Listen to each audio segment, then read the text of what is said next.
A minute or so, let some folks trickle in, and we're going to have a couple RCs join me up here. I think Tamara and Iona are going to join me as well, but this is the Senate and House Democrats room, so hopefully you all will be lobbying a House Democrat or a Senate Democrat member of Congress, and we'll talk a bit about how to make those important primary asks. You'll get some chances to practice them.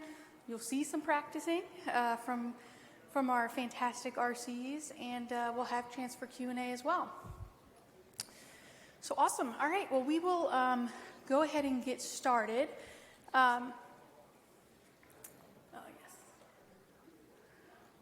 Well, it's 3:58. Maybe we'll give it a minute or two. How's that sound? Yeah. I think we got a little premature start here. We were very eager.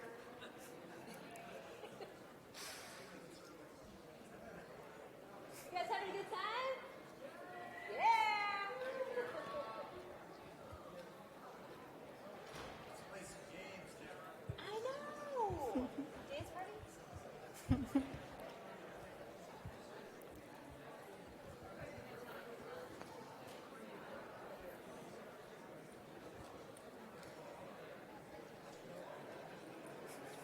It's not that bad, I don't think. But you can still see.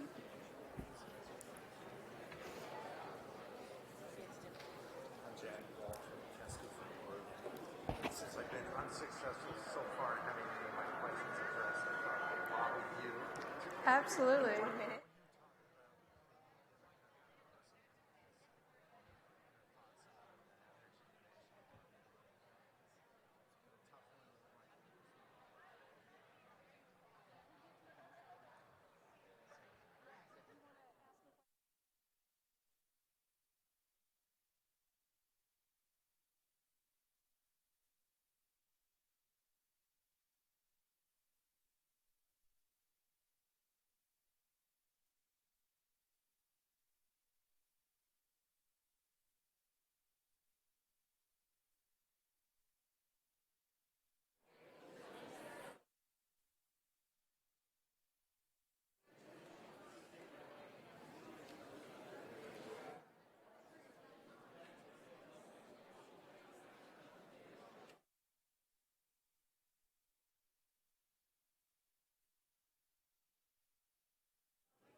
Okay.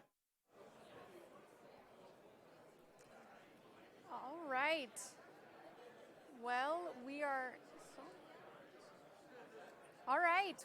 at the top of the hour. We're at 4 o'clock here, so we're going to go ahead and kick this off and get started. This is the House and Senate Democrat room, so hopefully you all will be lobbying either a House or a Senate Democratic member of Congress on Tuesday.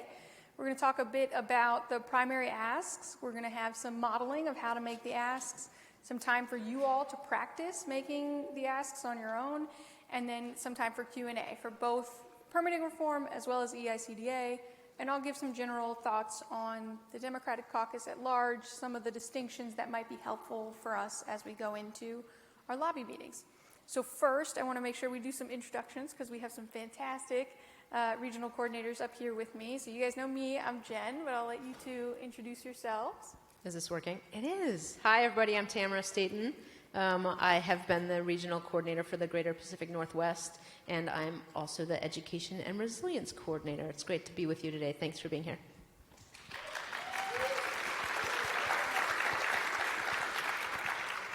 And I'm Iona Ludi. I'm the Northeast Regional Coordinator, and I've been with CCL for 10 years.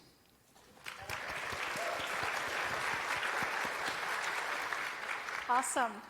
All right, well, I will kick things off. So we've done a few of these kind of segment trainings for a while now where we kind of dive deeper into a certain type of member of Congress so that you all are getting a little more familiar with the intricacies of your specific member, how they might think, and therefore hopefully being more strategic and targeted in our lobbying. And honestly, you guys are already experts at this, so I would not be surprised if you didn't know all of this already. You guys are so informed and know your member and your districts better than any of us could. So hopefully we won't be too repetitive in things we share, but there's obviously a pretty big distinction on some of these climate issues within the Democratic caucus between the more progressive, far-left members of Congress and what I would call as more rank-and-file Democrats, and then also a third division of moderate Democrats. So it's a little different in the Senate and in the House, but generally progressives further to the left have their focus set on environmental impacts, frontline communities, and really making sure that those are protected. They have real strong concerns about any sort of weakening of regulations. In fact, they want to make them more stringent and more protective for communities, for health and safety, and for the environment. And then rank and file Democrats, kind of in the middle, typically go with leadership. They still do have those environmental justice and community concerns, but they've also got some concerns about making sure there's good economic strength and that there's progress in terms of innovation and speeding up energy production, things like that. And then you've got moderates who are kind of closest to the center of the political spectrum.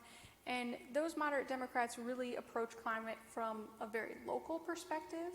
They think about local climate impacts, and they're also focusing on how does that impact local industry. So they've got a little bit of a mix. They're not necessarily not concerned with community impacts or environmental justice, but they definitely do focus more on their local community, local industry, local residents, and local climate impacts. So those are kind of the three categories, I'll say, that we roughly split Democrats into.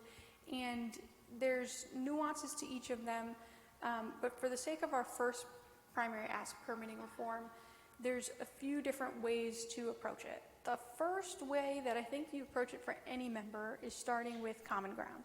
So figuring out exactly where are they on permitting reform, what are the areas of permitting reform that they're interested in. If they're interested in the community engagement side, maybe they're a progressive Democrat and they're really not super in favor of permitting reform, but they are in favor of making sure communities are still able to engage. Well, we share that. We have common ground. If they're a moderate Democrat and they've got some industry in their district and they want to make sure solar companies, other companies are really getting some of the benefits of IRA, we're speeding up getting this energy on the grid, we share that too. So finding that common ground is the first step with any sort of Democratic member of Congress, and Republican for that matter.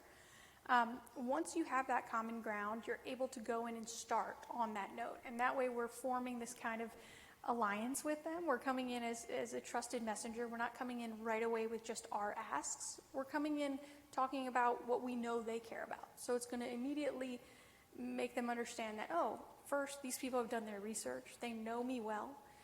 They care about what I care about. And I can talk more openly to them than I could someone who's coming in more adversarial or talking about something I can't necessarily support.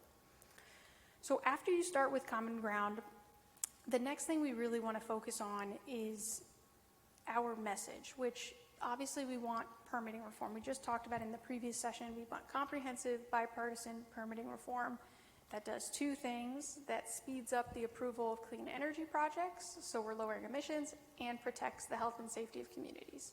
So that's our ask. The thing that's really important for us to nail into with Democrats is the transmission piece, is going beyond the transmission piece. So a lot of Democratic members of Congress will talk to us about the community engagement and the transmission piece. We want to find common ground, we want to share space with them there, and really talk about how important that is. Then we want to go a step further than that and talk about how important it is that we speed up the entire permitting process for clean energy projects. That is the piece of this that Democratic members of Congress might not be as comfortable with. Certainly progressives will not be as comfortable with it, but moderates also might have some hesitancy. We want to really make that case to them that beyond transmission, beyond just community engagement, we've got to speed up approvals of all clean energy projects in order to get the climate benefits we need. So the case being made here is what Dana has pointed out and Ben has pointed out many times, that 80% of the emissions reductions that we would see from the IRA we will not see if we don't have permitting reform.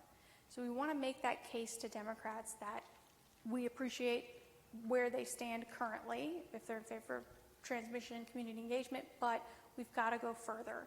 And that further piece is hopefully pushing them a little bit closer to a bipartisan solution.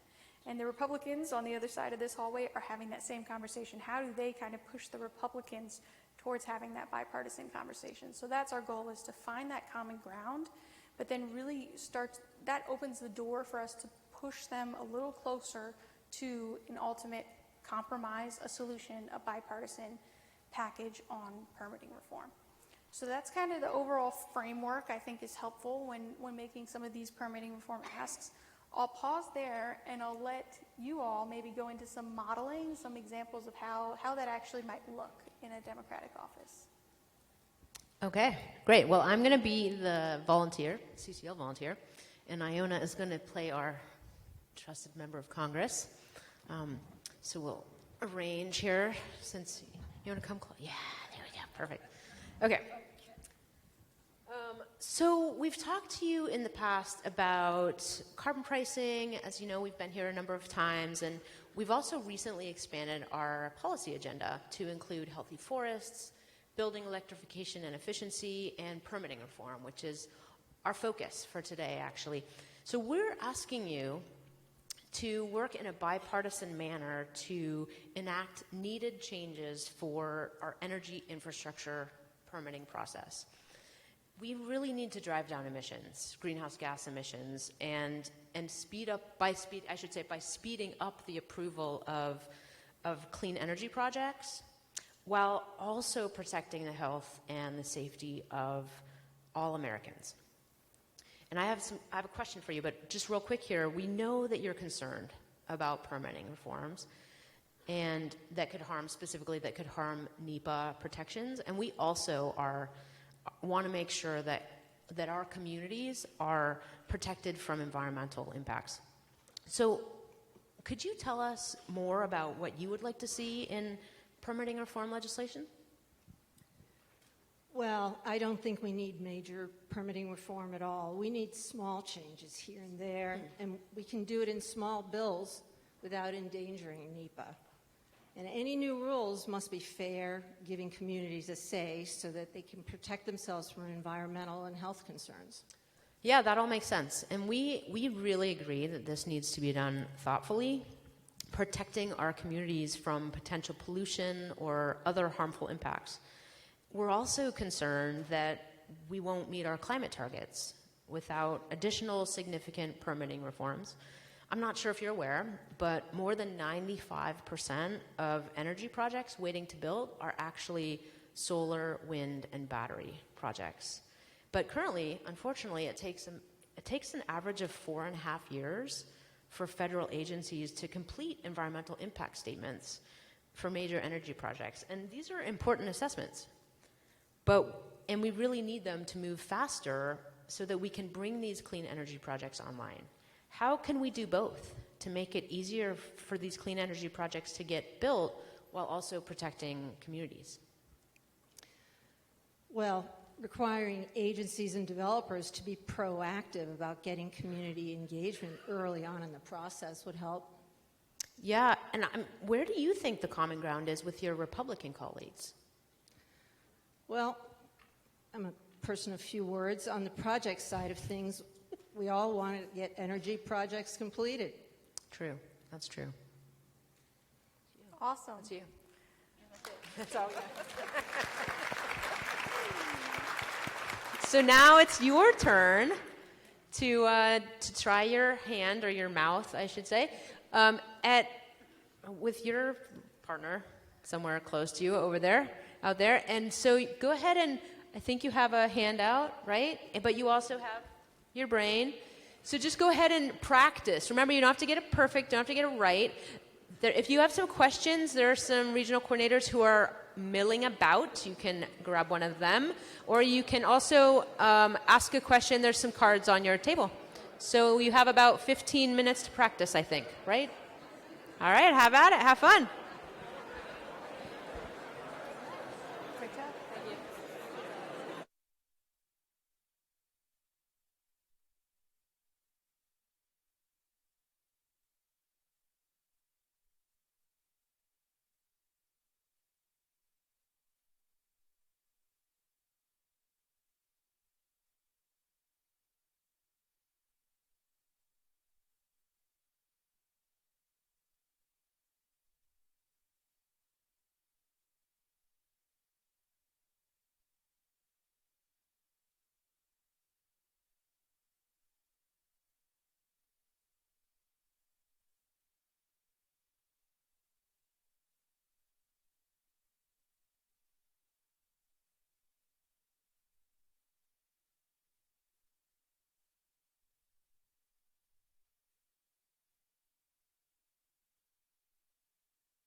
Just a reminder, everyone, you can use note cards on your table and write any questions down, hold them up, and we have folks who will come around and collect them.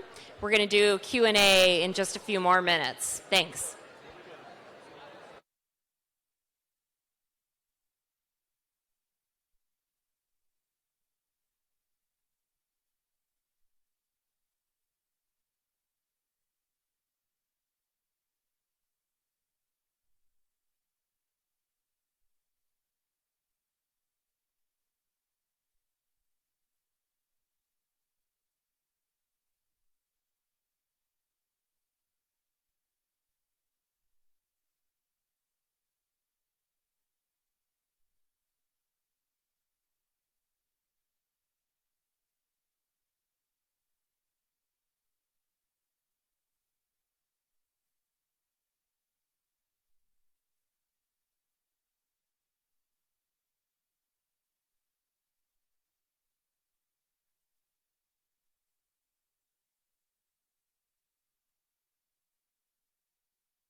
It's live.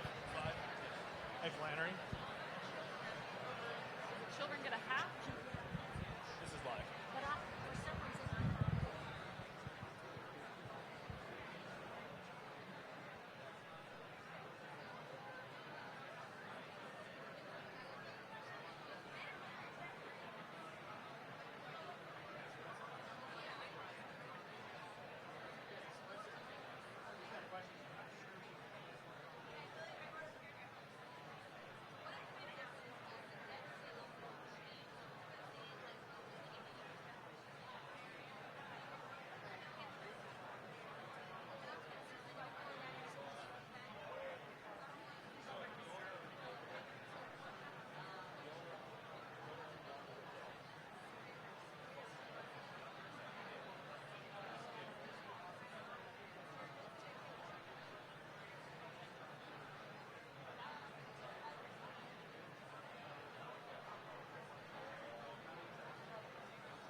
No, no.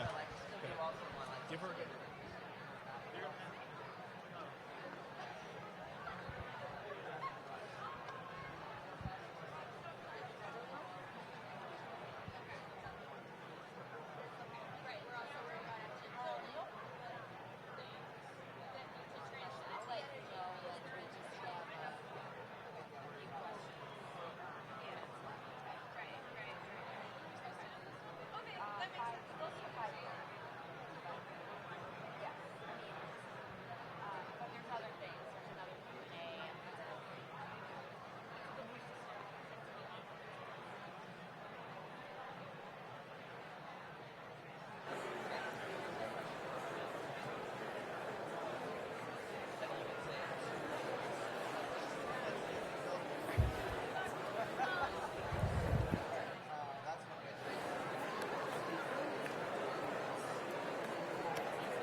right, everybody, we are going to start coming back together and asking questions now.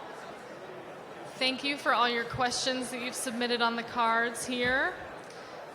So if we can start coming back together, we're going to address some of these questions here to our folks up on the stage.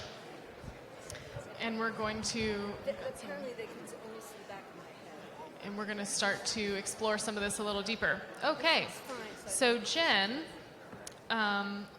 our first question is, what could I say to my progressive Democratic representative who doesn't want to, quote, touch NEPA? How would you respond to that? Yeah, that is a good question because I think we'll hear a lot about that.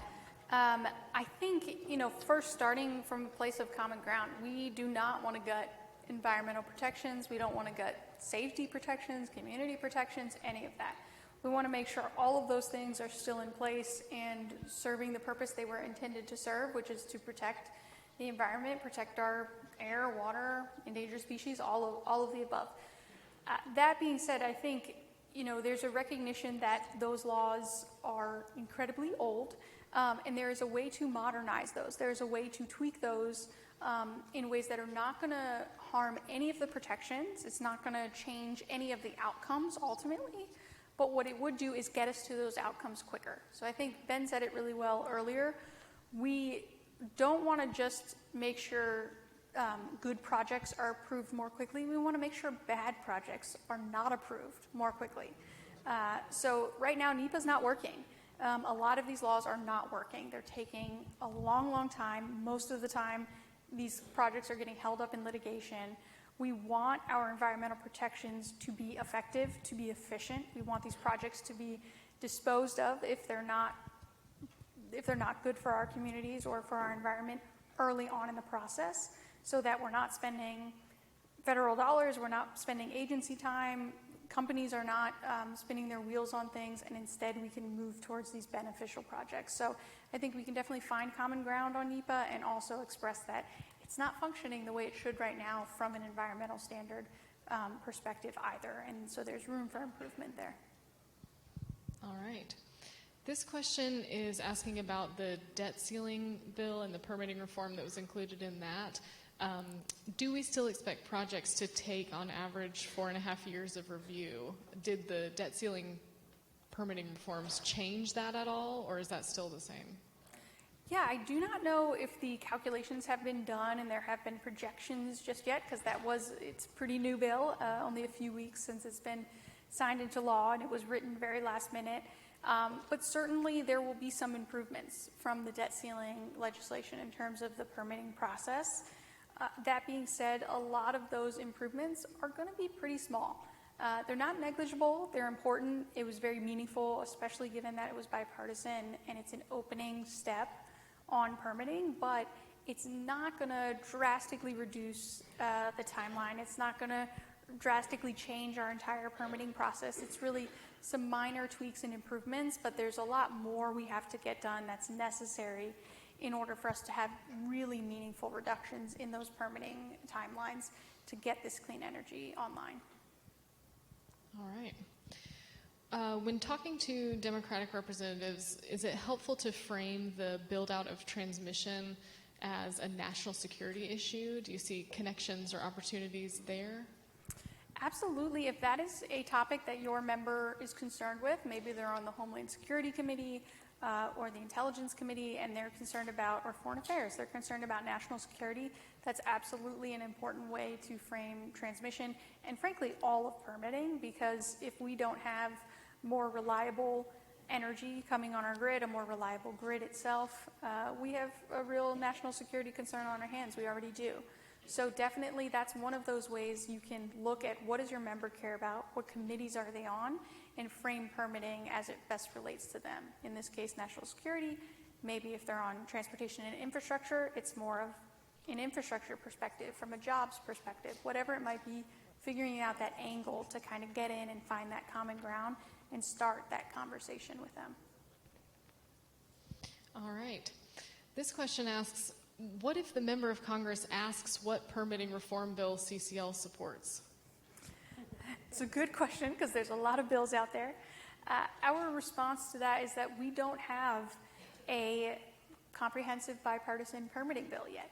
We have a lot of different proposals that have come out, and there are pieces we like from many of those proposals, including the Biden administration's permitting principles, which I think is an easy thing to bring up with a lot of Democrats, is that we do agree with a lot of what the administration has put out. That being said, none of those pieces are comprehensive. We think they kind of need to be smushed together. We need the Republican proposals, the Democratic proposals, the moderate proposals. We need pieces of those pulled together to find that compromise to really cover the entire issue and tackle it as a whole.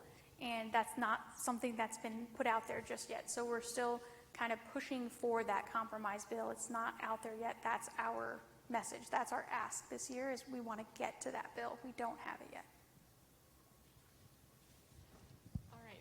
This question is a little bit of a clarification. So why are transmission lines and the area of transmission, why is that being talked about as sort of a Democratic area? This person says their representative is part of the new Democrat coalition, and so they're wondering, why is transmission a Democratic thing, or perceived that way?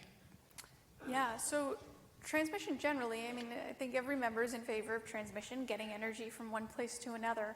There is a bit of a divide between Republicans and Democrats on the issue of transmission permitting because of some of the impacts it could have on states' authority, state permitting processes. So essentially right now, there isn't great federal oversight and federal authority on these kind of long lines, interstate transmission lines that would run from the middle of the country to the coast. There's just not great authority there on the federal level. And many Republicans feel as though it's working fairly well on the state level. States are cooperating with other states and they're getting things done.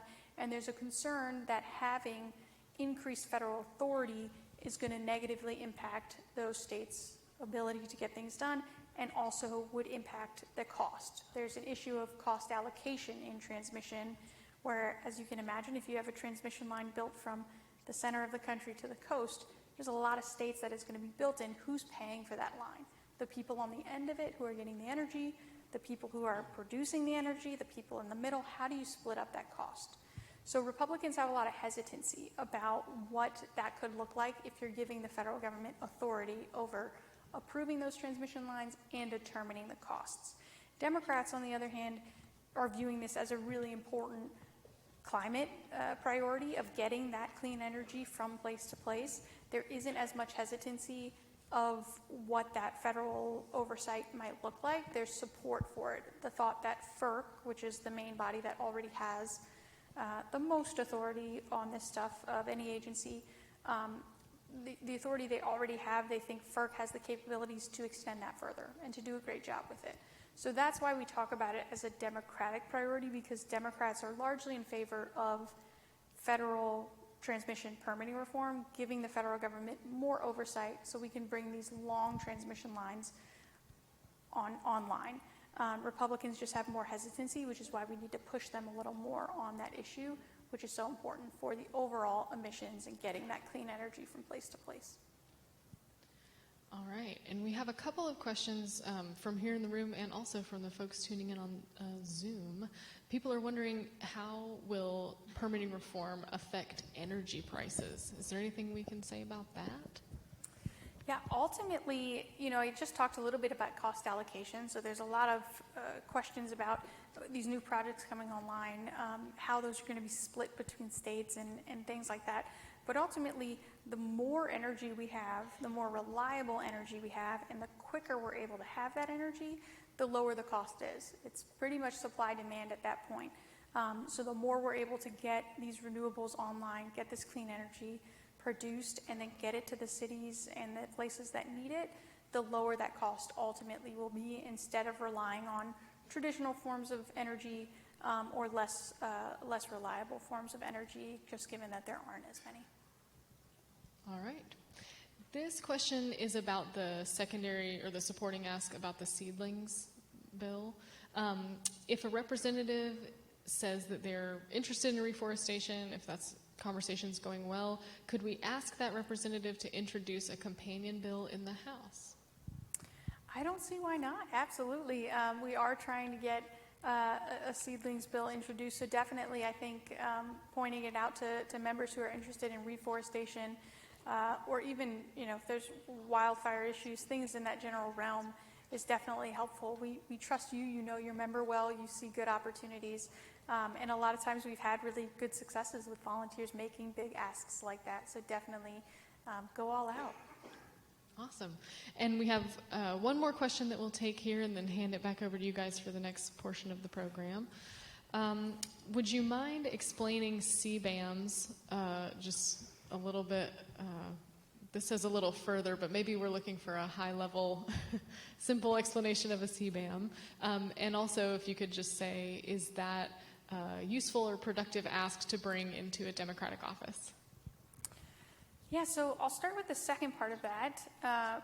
Right now, I think the CBAM conversation is best on the Senate side, with the Prove It Act being kind of your point of focus for that meeting. I do think if you're talking to a Senate Democrat, it's absolutely something you can bring up with them. We're expecting that to be a bit of an easier lift for Senate Democrats, which is why we're putting more emphasis on Senate Republicans, because we want to, if we can, keep that bill pretty even in number of co-sponsors so that we're not turning this into a Democrat proposal, but it's really staying strictly bipartisan. But definitely it's something to bring up with a Senate Democrat. And CBAMs more broadly, we'll get into a little more of this, but essentially it's been a part of the Energy Innovation Carbon Dividend Act for a long time, and it is a piece that addresses the fact that we have many countries across the world who are exporting goods into the U.S. They're exporting, we're importing them. And those goods are more carbon intensive, less clean, have worse labor standards, all sorts of things than our own products. So we are bringing those in, and ultimately what it's creating is a bit of an unfair playing field for American industry, American manufacturers. We have really strict standards. We're one of the cleanest countries in the world in terms of our carbon emissions for manufacturing, yet we're competing against all of these countries and producers who are much less clean than we are. So a carbon border adjustment mechanism is essentially a tariff, a tax at the border that would address that. That would tax things for how carbon intensive they are. We're seeing it move forward in the EU, being the most notable place, but obviously there's a lot of chatter here in the US. How do we address that discrepancy? How do we level the playing field for American manufacturers? So that's a little bit of a top line, but there will be so much more in the different panels we have. There will be a great CBAM panel tomorrow. So if you are unsure of that topic, you want more details, definitely sign up for that panel because you'll get so much out of it.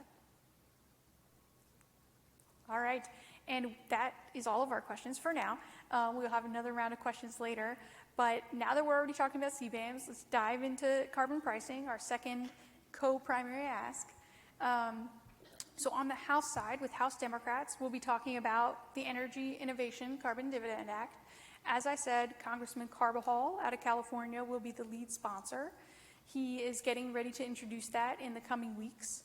And our ask is for member offices to co-sponsor the bill upon introduction. So if you have a member who's already been a co-sponsor, you're probably just bringing it up to them, letting them know it's coming soon, and who to reach out to, which office to reach out to, so that they don't miss the boat on being an original. If you have a freshman member of Congress, now's our opportunity to introduce them not just to carbon pricing, but to our preferred solution. So we want to talk more broadly about carbon pricing, about the foundation of why EICDA, why is that our preferred solution, and really figure out what pieces of the Energy Innovation Act are going to speak to this member.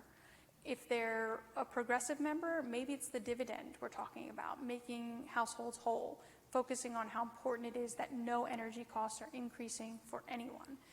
If it's a more moderate member or someone focused more on industry, maybe we're talking about the impact to industry, the fact that this would be phased in more generally, the fact that much of industry is in favor of a carbon price. So figuring out what message will speak to a member that has been around or a new member who hasn't ever heard of carbon pricing. And if a member has been reluctant in the past and has not wanted to engage on the Energy Innovation Carbon Dividend Act. I would say really thinking as much as you can with kind of fresh eyes, figuring out what has changed between this year and last year for them. Are they a returning member? Has their district changed in redistricting? Are they under increased pressure with any constituencies in their district? Are they focused on IRA implementation? What is their focus now? What has changed? Any of those insights will help us reframe our priorities and our ask. So instead of going in and again saying, we want you to co-sponsor this bill you've already said no to, we're going in and saying, hey, we've noticed this thing, or we've noticed you're really engaged on IRA implementation. Tell us a bit about that. And that kind of gets us into a dialogue where we can start talking to them, okay, I can understand that. And that's where we lead to carbon pricing. If that door is pretty closed, as soon as we start to walk that way towards carbon pricing, that's okay. Let's back off of it and let's try to build the relationship where we can. But ideally, if we're able to find the areas of common ground or even just recognize what's new for them since our last meeting, we're able to kind of form that more open dialogue with them and try to go back to that conversation on carbon pricing in a way that's a little more effective than just repeating the same spiel we've had year after year. So those are kind of top level. I think the majority of cases you'll run into with EICDA, there will be another opportunity to write down your questions and ask us about all of that. So we'll do questions after the next practice session. But for now, I'll pause and let you guys maybe do a little bit of role playing of how to make that ask. Okay, you get to hear us again. We're going to do our darndest. I am going to be the volunteer again, and Iona will be the member of Congress.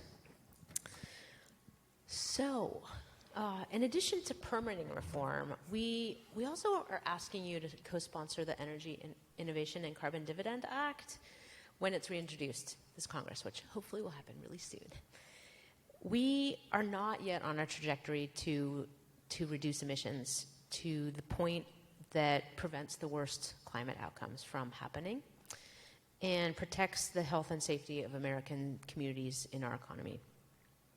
The Energy Innovation Act is designed to effectively and efficiently reduce emissions by placing a steadily rising fee on fossil fuels and returning that revenue to American households in the form of a carbon cashback or a dividend.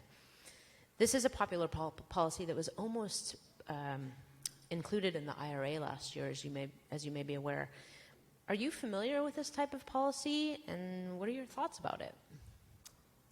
Well, it sounds like an interesting idea, although I hate to raise energy costs on consumers right now. Yeah, I definitely get that and appreciate that for sure.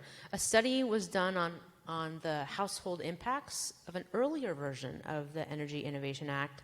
It showed that most families, especially lower and middle incomes, will get actually more back from their dividend than they are spending in energy costs, in rising energy costs. Would you like to see how a fee like that would impact your constituency? Most certainly would. Excellent. Well, I will follow up with your staff just to make sure that that information gets to you. Thank you so much for your time. You're welcome.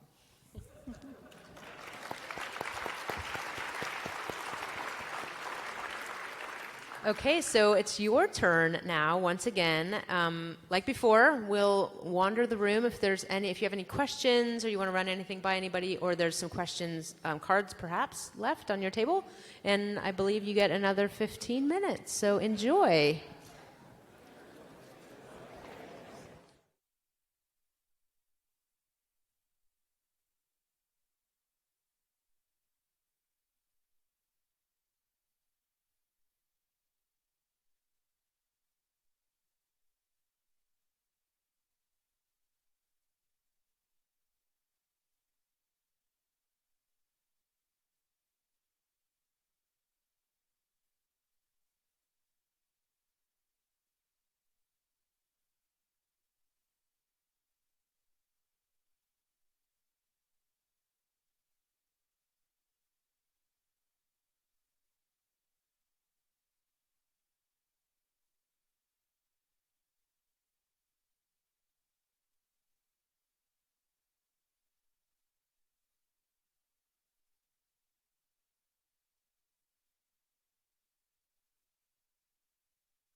going to start. Sorry. All right. Am I on? Nope. Am I good?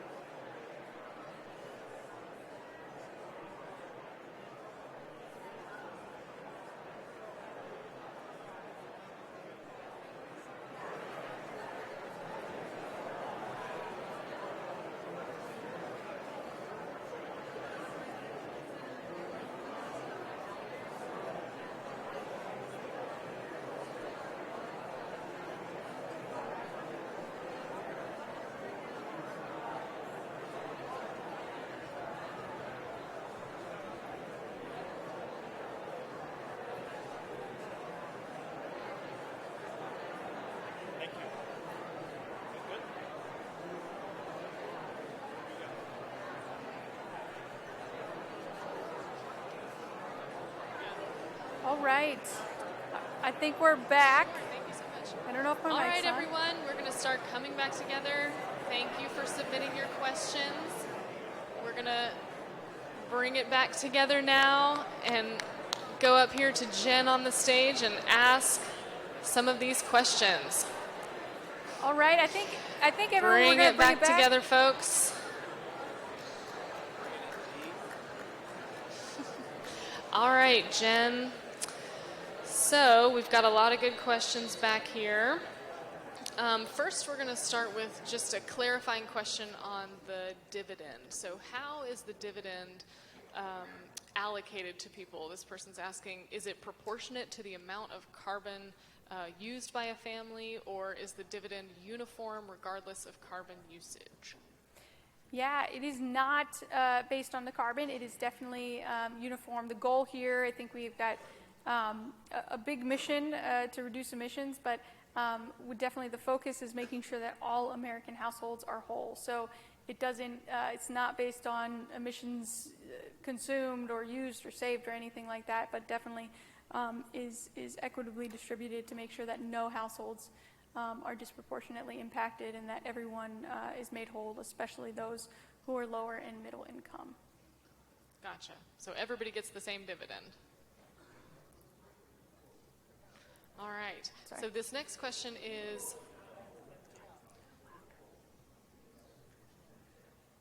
are we ready for the next question, Jen? Yeah. Okay. This person's asking, if my member of Congress is interested in seeing how the bill would affect energy costs for constituents in their district, where would they get that information? So costs, I guess, or just impact of the bill. Yeah, we've got good economic impact studies. You can definitely find those throughout Community. There's a bunch of different pages, but if you search EICDA, Energy Innovation Carbon Dividend Act on Community, there will be a bunch of different resources, a bunch of economic impact studies that you can do by state and by different areas, so you'll be able to kind of pinpoint exactly what that would look like for your area. And there's plenty more resources beyond that, but I think that's probably the most pertinent for that question. Great. We have two questions here about, will the Energy Innovation Act be the same as it was in the last Congress, or have there been, or are there expected to be any changes to the bill? Yeah, I can't say definitively just because we don't yet have a confirmed introduction date, so I don't want to get ahead of myself. I think at this point it's unlikely that there will be any major changes. We are still hoping and vying for a Republican. At this point, we've gone through many different options on the Republican side and have narrowed it down to a few folks that are potentially open to it. So we're still making that ask. There's a potential that they will come back with some tweaks and changes. We don't expect anything major, and also that is still a bit of a long shot. So we're most likely going to see a Democratic reintroduction of the bill that would be on a party line basis. That bill would be identical to the bill from last Congress, but we can't be certain of that just yet. Give us a few weeks and we should have a little more clarity on that. All right. This question asks, how do we tie an environmental justice focus into the Energy Innovation and Carbon Dividend Act? They say, my congressperson is passionate about environmental justice. Yeah, great question. I think the first part of it is figuring out exactly what about environmental justice they are concerned about. Again, when I talk about finding common ground, diving deep into that. What exactly is their particular interest, and figuring out how we can relate on that. EJ is a huge topic with a lot of different aspects and perspectives, so figuring out what really is relevant to them.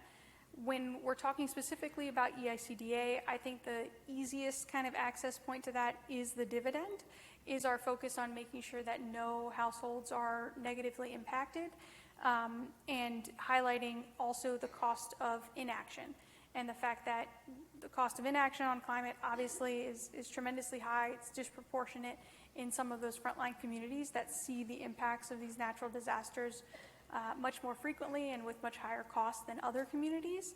And so something needs to be done, highlighting within our solution the specific provisions, especially the dividend, that would hopefully make that an easier solution on those frontline communities, protect them from any negative impacts that might come. All right. This next question is also about the Energy Innovation Act. This person says they don't like the plastic exemption in the bill, and is it an option to ask our representative to support the bill and also support removing the plastic exemption? You know, I trust you all to know your member. If you think that is a particular concern for your member, absolutely. I think highlighting that any bill, EICDA or otherwise, that ultimately gets moved through Congress is going to be tweaked and changed. There's very few bills that are the same upon introduction as they are upon passage. So absolutely, if there's something about the bill that you think your member might not be extremely comfortable with, it's definitely, there's going to be opportunity whenever EICDA moves, which, you know, we're hopeful is soon, but whenever it does move, there will be hearings on any bill and markups, that sort of thing. So there's always opportunity to amend a bill and tweak some of those specific provisions. I would say I probably wouldn't lead with something I don't like about the bill if I'm making an ask about the bill. You know, it's not a perfect solution. Nothing's perfect. It's a compromise. So we're striving for good over perfect here. But definitely, if it's a concern of your member, you can absolutely talk about potential tweaks should it move. Okay. And we also have a question about the agricultural exemption. Could you just explain what that is? And then another question about what to do if our rep doesn't want to support the bill because of effects on farmers. So can you talk about the ag exemption and how the bill would affect farmers? Yeah, definitely. So there's kind of backing up more top level. If you put a tax or a price on anything, there's going to be concerns about the impact to different constituencies who might use that product that's taxed. So in this case, ag obviously being a huge constituency for many members of the House and Senate, there's concern that if you put a tax on carbon, if you impact any sort of fuel usage by farmers and the like, there will be a negative impact to them. It will increase costs for them. It will harm their ability to do their jobs, to be productive, to be efficient, or even to access, you know, energy because of those reasons. So there was an exemption put in place. This is part of our effort to come up with a good compromise bill, something that's going to satisfy folks on both sides of the aisle, but also folks from all different regions. I think if you were looking at a, you know, East Coast, West Coast kind of urban bill, you certainly wouldn't see something like that in there. But because of the need to get something through both the House and the Senate that represents huge, diverse constituencies, there have to be some compromises in it. That's definitely one of them that's going to make sure that agricultural producers are not negatively harmed by this, and it's something that hopefully is going to allow those more agricultural members, those members representing rural districts, to come along on carbon pricing. If you've got a member who is concerned about that, I think highlighting the fact that, again, this is, you know, we're aiming for a good bill that's going to be passed instead of a perfect bill that will never be passed. So there's always going to be opportunities for change, but that is something that's in there to try to make sure we're getting as much of a community along with us on this bill as we possibly can to hopefully get it across the finish line one day. All right. This question asks, is it too early to bring up the Prove It Act to House Democrats who are already supportive of the Energy Innovation Act? You know, I think To the question earlier, I think on seedlings or on getting a house companion, there's certainly, if you feel like you've got room in your lobby meeting and there's not a tremendously great additional supporting ask you want to add, or maybe your member's just been very far along on carbon pricing and you think they would be open to being a lead on the Prove It Act, absolutely. I think it's helpful to raise it with them, to let them know there's a bill out there, even if they don't introduce it, allowing them to at least communicate with the Senate leaders on the bill. Just the Senate folks having awareness that House members are interested is going to help their efforts along. So certainly if you find room in your meeting time, definitely. I wouldn't necessarily put that above a supporting ask that you think is relevant to your district, certainly not above EICDA or permitting, but if you've got extra time, I definitely think that can make a nice little bonus ask, as we mentioned before. All right, and this is more of a general question. It says, my member of Congress is a well-known CCL supporter. What strategies do you suggest to be effective and not just preach to the choir? Good question. I think if they're going to say yes to every ask you have, and they've already said yes to all the asks you've had before, the best opportunity here would be to figure out what are the areas that we can I want to say utilize. I don't know if that's the right word, but utilize their expertise, their skills, their connection to help further our efforts and theirs. So I would think of something along the lines of permitting. If it's a member like Congressman Scott Peters, who's going to talk to us on Tuesday, who's extremely engaged in permitting and has done a lot, my question for him would be, what are you working on in permitting? Who are you talking to on the other side of the aisle? Which Republican members are you working with? And how can we support those efforts? It might be something simple. It might be, local press would be helpful to them. It might be that they're not getting much engagement with Republicans, in which case you guys can come to us, let us know that, and we can hopefully connect them with some Republican members. So people who are already really far along on our asks, we want to just help them, help us take those one step further by figuring out what are their skills, what are their connections that we can really use to our benefit. To get these asks even further along. It might just be member to member. It might be the committees they sit on and other efforts they can help us with, but really kind of asking what else we can be helpful with and trying to strategize what would be useful for us to take advantage of. Okay, great. And we just have one last question, then I'll turn it back over to you. This last question is, can Jen come to my meeting?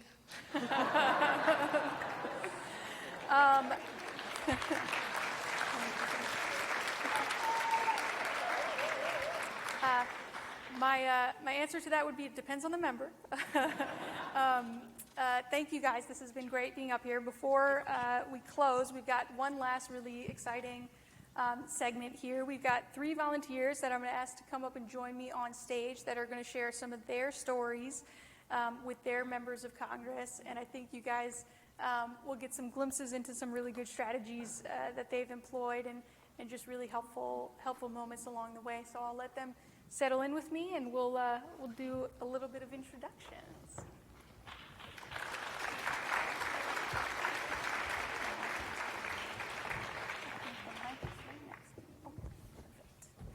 All right, so if we want to first just do introductions real quick, and then we'll have you guys share your stories. Sure. I'm Teresa Welch, and I've been a liaison to a Democratic member for about 6 years who just retired. So we have a new member. Our chapter had worked with him for about 12 years, actually, even before I came along. Hi, my name is Paul Kane, and I'm a liaison to a Senate office and also the lobby team lead for our chapter. And I'm Mike. I'm a liaison to a Democratic member and have been for 8 years.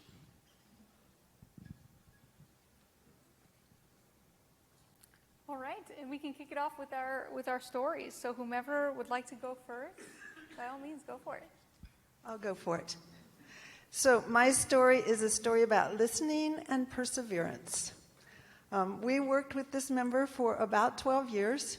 And when we started, he was adamantly opposed to carbon fee and dividend. There was nothing he wanted to have to do with it. We had some very cold lobby meetings to start out.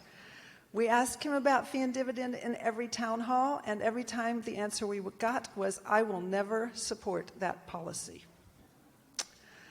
So part of our problem was that he didn't differentiate between fee and dividend and cap and trade, which he absolutely despised. So our first task was education about what fee and dividend is, what it does, the benefits, and how it differs from cap and trade. And we got over that hurdle. He got that. He reluctantly agreed it was better than cap and trade, but he still was never going to support it. So we said, well, what's your biggest concern about it? And his concern was about the impact on low-income people. So we did the CCL thing, which in that case was very easy, to say, well, we totally share your concern, which we did. And then we offered to do some research that might help answer his concerns. So we did that. We came back to our next meeting with a raft of talking points and a one-page handout that was packed full of data and information. His aide was blown away. She said, this is great. This is exactly what he needs. This is so going to answer his concern. And we felt great about it. And we said, well, does he have any other concerns? And he did. Along the similar lines, but different. So we went away and did the same thing again. And then we did it again, and again, and again. Because every time we dispensed with one concern, another one popped up. It was like a big game of whack-a-mole. So eventually we got to the point where we felt like, man, we are stuck. What is this anyway? Does he just not want to say no, but he can't say yes? And then, fortuitously, CCL had one of their trainings on deep listening.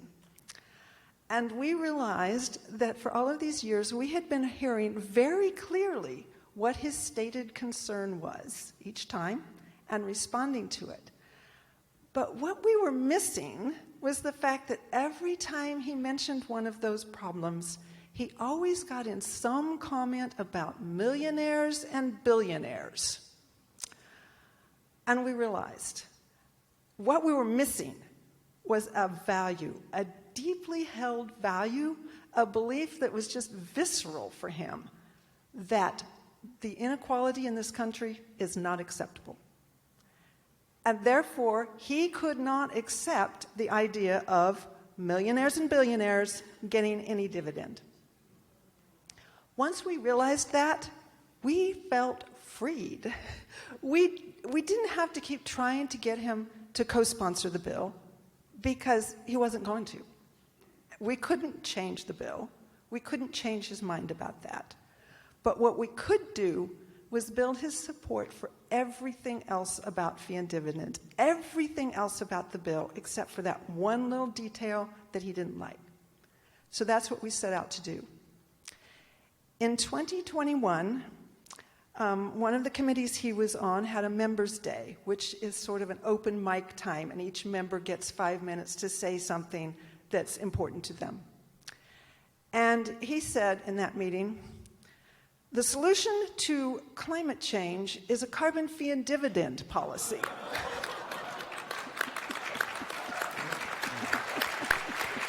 Now, I don't think that millionaires and billionaires should get any dividend. So I'm going to write my own fee and dividend bill that has a cap on income for the dividend. Well, this was his last year in Congress. He was completely wrapped up in a very big bipartisan bill that was going on that year, and he didn't get around to writing a fee and dividend bill, which was totally was not a surprise. But when the IRA was being debated, his aide told us that if fee and dividend or carbon pricing of any way, shape, or form was in the IRA, he would support it. So,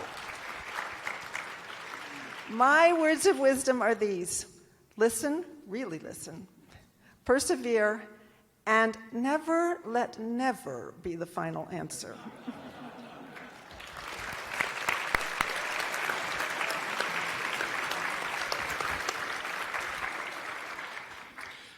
So it was a great story and a great long-term persistence. I have three things that I want to talk about. One is never underestimate the importance of staff. We have really worked with the staff on and staff is also very influential here. And so one example is there was a new legislative aide in our member's office. And so I set up a meeting with her separate from the lobby meeting we were doing, just as a get acquainted meeting, just to sort of introduce her to CCL. Turns out she knew about CCL, but it was a good chance for us to just have kind of an informal discussion about who we were, who the people were in the district, what her own background was, where she had come from. And so building those relationships with both the legislative aide, and don't forget the scheduler, and usually there's two schedulers. There's a district scheduler and a DC scheduler, and you want relationships with both of them. So staff is important, and staff turns over. You know, they're underpaid, they're overworked, and there's only about, I think it's about 2.5 years is the average time for a staffer on the Hill. So you're going to kind of have that opportunity to rebuild that relationship. The second thing that we did was we tried to make sure the members saw us at events that he did in the district. So he did a series of town halls, and the district is large. So we did a series of town halls in various places of the district, and we made sure that we had a CCL volunteer at every one of those town halls, even in cases where it meant driving 50, 60, 70 miles to get to the town hall, and just thanking him for what he had done on climate, and then asking him about fee and dividend, and definitely got noticed for that. And he pointed out, wow, you guys are at every single town hall. You're way the heck out here, you know. And so I think that was important and showed that we cared and were willing to show up. And then the third thing is, look at whether you can help the member themselves organize an event. So they're obviously doing work on those town halls, and it's work. They got to plan them. They got to find the venue. They got to get people there. So we did an event where we had him come and our state rep and our state senator come to just talk about climate at both the state level and the federal level. And we did all the publicity on it. We found the venue. All he had to do was show up. We had about 150 people there. We had press there. To our surprise, the morning of the event, some security folks showed up and said, "Hey, the governor's coming. Is that okay?" Yeah, that's okay. And that was also made us look good that, hey, the governor came to this event that he was at. So it's those things, I think, where you look at how can you help the member, and then make sure you think about the staff as well.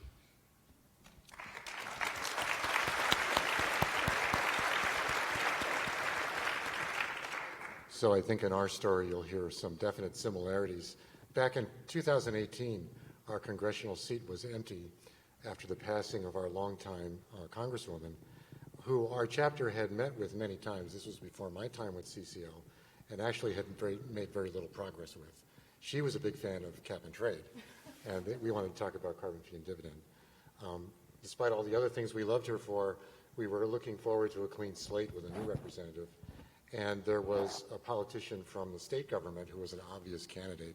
We live in a blue district, an obvious Democratic candidate that we had our eye on and would try to reach out to even before the election happened. So it so happened that our community had a March for Science back in 2018. Maybe you remember those. There was a lot of concern back then, and still is, about that. But there was an expo afterwards. And two of us were tabling. I was one. I was still relatively new to CCL, and my tabling partner and I were standing there, and we saw him walk in with a local politician, and we thought, well, we wonder if we'll get to talk to them. So the person he was with came by first, and she asked us who we were and what we did, and she got really interested as we started in our discussion. And so she disappeared, and we said to each other, we wonder if she'll say anything to him. And 2 minutes later, he was right in front of us. And he introduced himself and said, "So, what do you guys do?"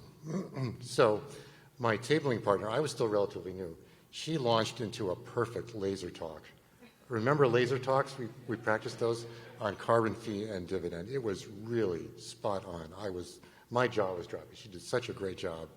And he asked a few questions. I managed to blurt something out about the Climate Solutions Caucus, so I got something in after her excellent job. And we gave him a couple of pamphlets and handouts, and off he went. So later that year, the campaign started up, and we had a team that reached out to both candidates, Republican and Democrat. And when they came back from the meeting with the Democrat, the report was that they had had a very in-depth policy discussion. He was very interested, and there was a whiteboard involved with graphs and things like that. And we had better get ourselves ready if he won. And he did win.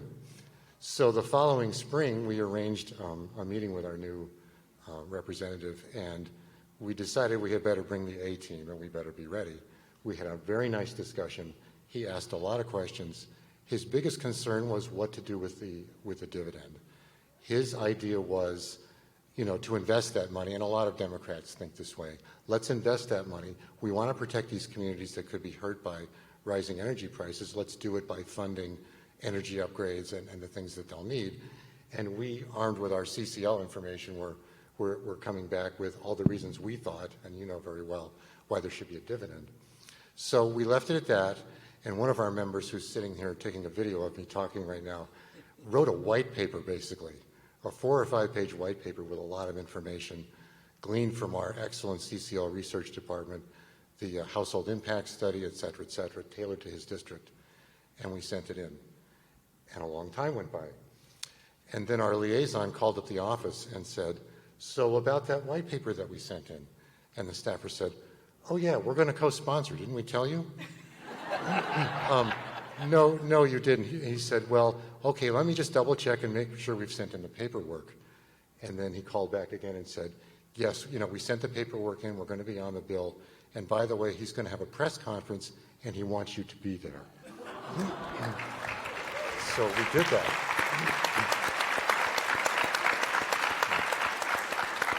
So do your homework. Do your homework and be ready. When you get asked hard questions, that's not necessarily a bad thing. Address those questions, as the other speaker said. Listen to what they're saying, address those questions. I just want to also add that behind that, there was a huge team effort from our chapter. Lots of postcards were gathered at tabling events, signed, delivered. People wrote letters to the editor. They got on radio programs. We got grassroots and grass tops endorsements and showed all that to the office. All of that stuff is important. And finally, we heard him on the radio not too long after, and he mentioned that he had talked to us, and he described us as a force to be reckoned with. So that's your goal, be a force to be reckoned with. A big round of applause for all our volunteers. Awesome. Well, those were fantastic stories. I will just a minute more of your time. I'll take us out. One little anecdote from my time on the Hill. I was with my boss. We were going to go into another CCL meeting. This was early on in his tenure, and we had a lot going on that day, and we kind of made the plan before. Okay, we'll make this a quick 15-20-minute meeting and get on to what we had to get on to. An hour later, we came out of that meeting, and we were tasked by the congressman with reaching out to the Chamber of Commerce about carbon fee and dividend, reaching out to our big manufacturers about carbon fee and dividend. And I just looked at him and said, what just happened? We said we were going to have a short, easy meeting and be done. And he was just completely enamored by the CCL way of doing things and by the policy and how educated all the volunteers were. And that was the first step on a long journey and a long relationship with our CCL volunteers.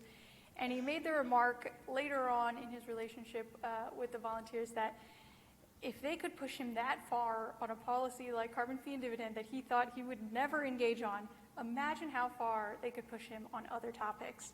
So I know as we're dealing with all of these new policy areas and the complications and complex policy of permitting reform and CBAMs and all this stuff flying at us, it's hard to keep track of it all. I struggle to keep track too. We don't have to be experts. The way we do things, the way we approach meetings, the level of knowledge you guys already have, even if you don't know you do, trust me, you do, is enough. And it comes across in meetings, and it really does make the point, and the message resonates with our members. So don't get bogged down in all the details and feel like you need to know every last thing. You guys are right on track. We'll learn more tomorrow, but you guys are well prepared for Tuesday. So I'm very excited to hit the hill with you guys.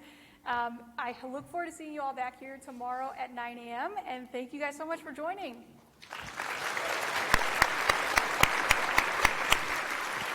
Great job.